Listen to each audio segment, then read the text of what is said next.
Assalamualaikum warahmatullahi wabarakatuh. Perkenalkan, nama saya Tazkira Amalia. Terima kasih sebelumnya karena telah memberikan kesempatan kepada saya. Pada kesempatan kali ini, saya akan membawakan materi mengenai pengadaan barang atau jasa melalui penyedia. Nah, yang pertama-tama yang perlu kita ketahui, apa sih itu pengadaan barang atau jasa melalui penyedia? Pengadaan barang atau jasa melalui penyedia adalah cara memperoleh barang atau jasa yang disediakan oleh pelaku usaha.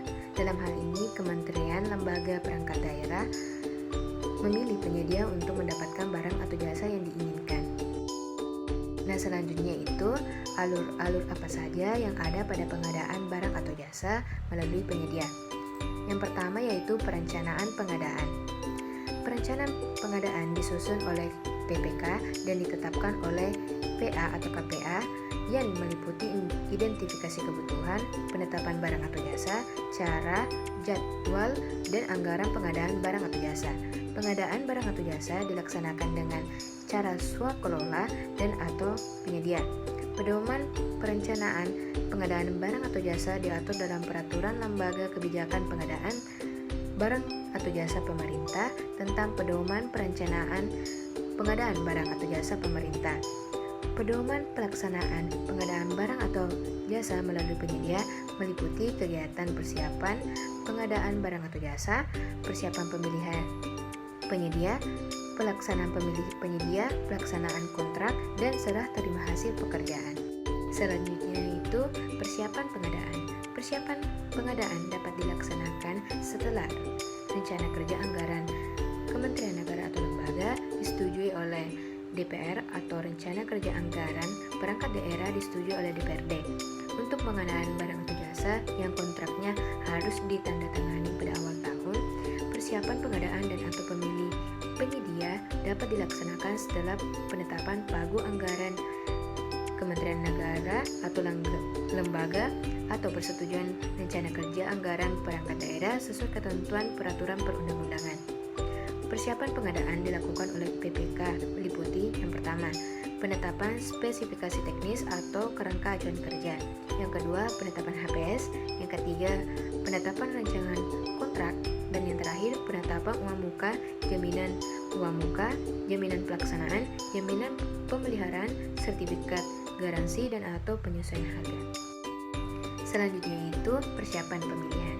Persiapan pemilihan penyedia oleh kelompok kerja pemilihan atau pejabat pengadaan dilaksanakan setelah kelompok kerja pemilihan atau pejabat pengadaan menerima permintaan pemilihan penyedia dari PPK yang dilampiri dokumen persiapan pengadaan barang atau jasa melalui penyedia yang disampaikan oleh PPK kepada Kepala UKPBJ atau pejabat pengadaan. Persiapan pengadaan barang atau jasa melalui penyedia yang dilakukan oleh kelompok kerja pemilihan atau pejabat pengadaan meliputi yang pertama, penetapan metode pemilihan penyedia, yang kedua, penetapan metode kualifikasi, yang ketiga, penetapan metode evaluasi penawaran, yang keempat, penetapan metode penyampaian dokumen penawaran, yang kelima, penetapan jadwal pemilihan, dan yang terakhir, penyusunan dokumen pemilihan. Kemudian itu pelaksanaan pemilihan. Pelaksanaan pemilihan penyedia dilakukan oleh PPK dan kelompok kerja pemilihan atau pejabat pengadaan sesuai metode pemilihan dengan ketentuan. Yang pertama, PPK melakukan e-purchasing dengan nilai pagu paling sedikit di atas 200 juta rupiah. Yang kedua, pejabat pengadaan melaksanakan yang pertama, e-purchasing dengan nilai pagu paling banyak 200 juta rupiah. Yang kedua, pengadaan langsung dan penunjukan langsung untuk pengadaan barang atau pekerjaan konstruksi atau jasa lainnya dengan nilai HPS paling banyak 200 juta rupiah atau jasa konsultasi yang bernilai paling banyak 100 juta rupiah.